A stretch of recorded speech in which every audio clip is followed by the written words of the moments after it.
Before I worked in AI, I was an Air Force intelligence officer in special operations. I deployed across the world on some of our most sensitive missions, and my biggest takeaway from that entire experience is that context wins wars. People often think intelligence is mostly about access and collection, and both are certainly necessary, but they are insufficient. What distinguishes excellent intelligence is context, the ability to take fragmented, disparate, and often random representations of reality and arrange them so that a signal becomes accurate meaning. My argument today is that our greatest AI advantage will not come only from bigger models or more connected data.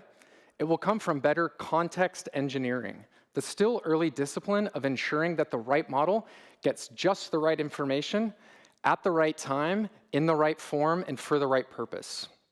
I'm talking about this because I think context engineering is underweight in our current conversation around AI. We spend a lot of time talking about model capability and compute power, and those are important, but in defense and intelligence, context is decisive. And this logic around context primacy is not unique to intelligence or defense. It shows up everywhere. So here's an example that we should all know, for better or worse. Your boss texts you, "We need to talk."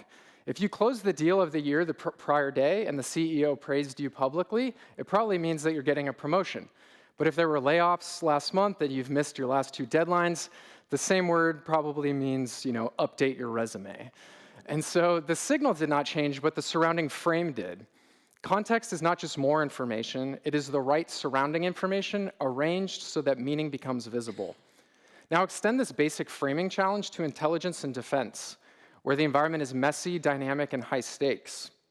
When the frame breaks here, the failures tend to cluster into three different modes. The first is misclassification.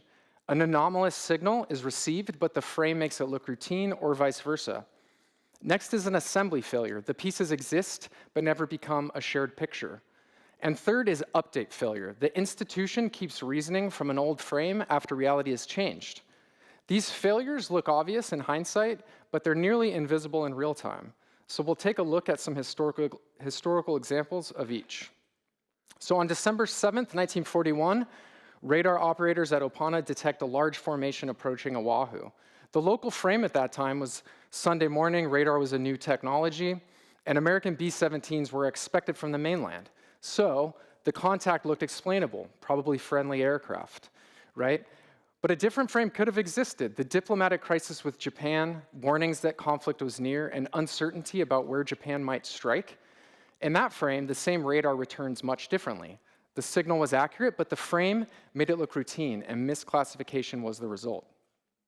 9/11 is an assembly failure. In August 2001, Zacharias Masui was arrested after suspicious behavior at a Minnesota flight school. In the active frame, it looked like one isolated incident. But rethink the possible frame. The FBI Phoenix memo about extremist interest in aviation training existed. Earlier intel community analysis about using aircraft as weapons, that also existed. And there was an elevated threat reporting from the CIA that summer. Under that guise, the arrest looks like a critical signal in a domestic aviation threat pattern. The signals existed, but they sat in silos, separate offices, databases, authorities, and chains of command. They did not form a shared picture. But sometimes a shared picture can become too strong. In 2002, Iraq sought high-strength aluminum tubes.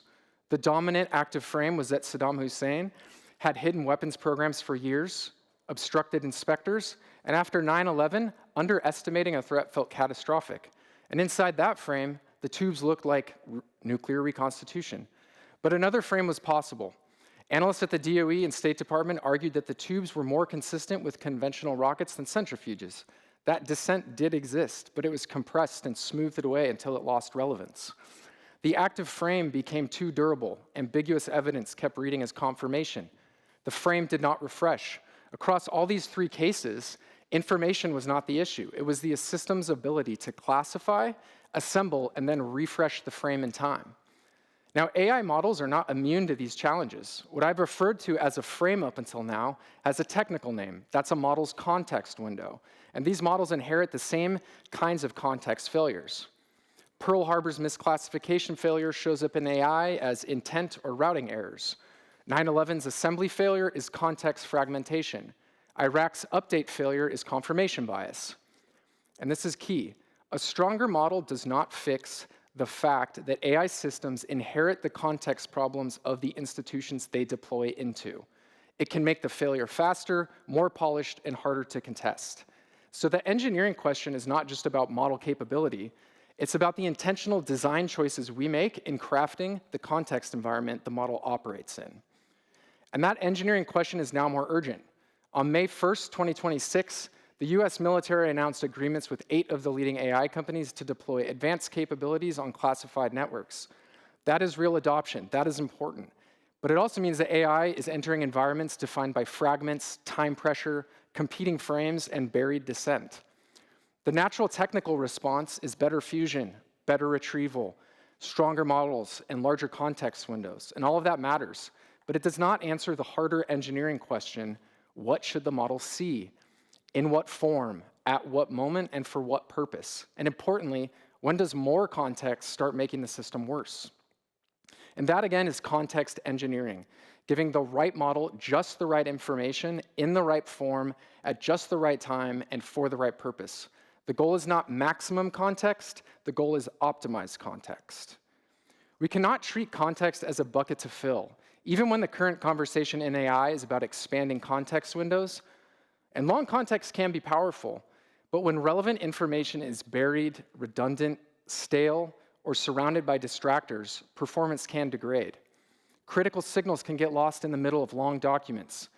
Dissenting data can get smoothed away by summarization. A system can produce a confident answer that hides the uncertainty beneath. And for national security, this margin matters. The challenge is not how much information the system can hold, it's whether the architecture gives enough context to make the signal meaningful, but not so much that the signal gets buried. And that shift from more information to better meaning will be the benefit of context engineering going forward. So for decades, defense practitioners have worked versions of this problem: joint command and control, intelligence fusion, JADC2, and those efforts matter. They helped us scale connection, but connection is not comprehension. In human-centered systems, context has often been implicit: precedent, workflows, org charts, clearance boundaries, habits, and who happened to be in the room. But now with AI, more of those things can become intentional design choices. What gets retrieved? What gets filtered? What dissent survives? What uncertainty reaches the operator? Those are context engineering choices. If we treat context as an automatic byproduct of larger models, we will not eliminate historical intelligence failures. We will execute them at the speed of compute. The next defense advantage will not come from giving AI more information. It will come from designing and engineering the context that turns information into correct meaning. And I believe that work is now a national security imperative. Thank you.